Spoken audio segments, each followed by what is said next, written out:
আমরা আমরা আমাদের জনগণের উপর বিশ্বাস করি, জনগণের রায় আমাদের অবস্থান। আর অন্যকে বিদেশি কি বললো না বললো, দ্যাট শুড বি মিনিমাম, তার ইম্পর্টেন্স মিনিমাম। সেটার জন্য সরকার আছে, সরকার ঠিক করবে।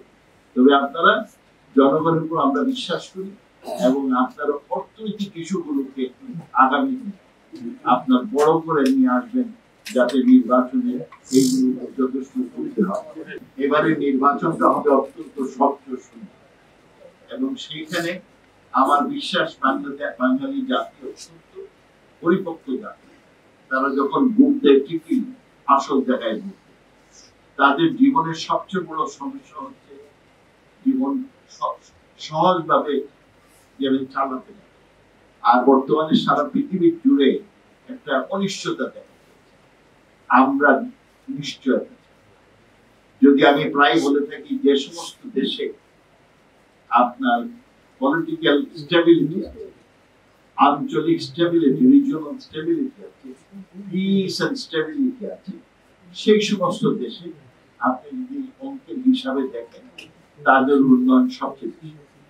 ছোট্ট দেশ সিঙ্গাপুর, সেই আজকে প্রায় 65 বছর ধরে তারা স্টেবল বা দেশ শাসন করছে। একটা ব্যারেন ল্যান্ড ছিল, এমন ব্যারেন ল্যান্ড যে মালয়েশিয়া থেকে বের করে দরিদ্র বের করে দিয়েছে।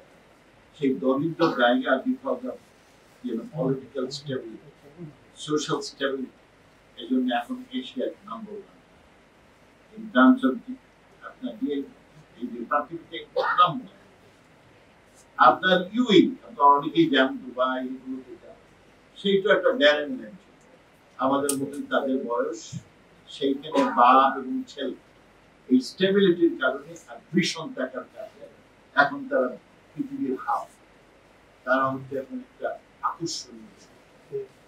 আরেকটি ভাবে যদি অন্যগুলো দেশ দেখে, সেই রোয়ান্ডা বলেন, কাম্বোডিয়া বলেন, এই স্টেবিলিটির কারণে সেই সমস্ত দেশগুলি আর যে সমস্ত পলিটিক্যাল স্টেবিলিটি, শান্তি শৃঙ্খলা নাই, সেইগুলো গড়াটা যায়। একসময় ইরাক সারা মিডল ইস্টের মধ্যে আপনার সেইখানে ইরাক সিরিয়া অনেক ভালো ছিল, লিবিয়া সারা আফ্রিকার সবচেয়ে উন্নত দেশ। লিবিয়া যতগুলো লোক তারা প্রত্যেকের সুখে স্টেবিলিটি না থাকায় তারা এখন আপনার মারামারি কাটাকাটি।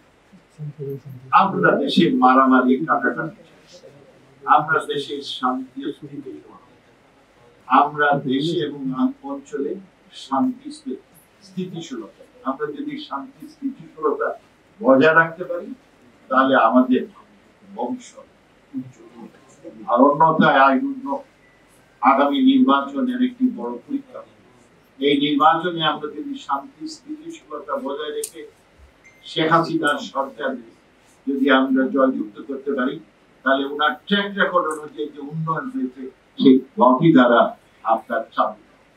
আর অন্যথায় হলে 2001 থেকে 2006 অভিজ্ঞতা আমাদের আছে, যেটা তখন বাংলাদেশ সন্ত্রাসী দেশ, বাংলাদেশ 5 বার 1 নম্বর করাপশন, বাংলাদেশ একটা অসভ্য দেশ, যেখানে নারী পুরুষ কারু এবং মাইনরিটিরা তাদেরই জীবনের নিশ্চয়তা ছিল না, যেখানে একদিনে 64 জেলার 63 জেলায় 495টা বোমাবাজি হয়, যেখানে জাহাজ এসরাসে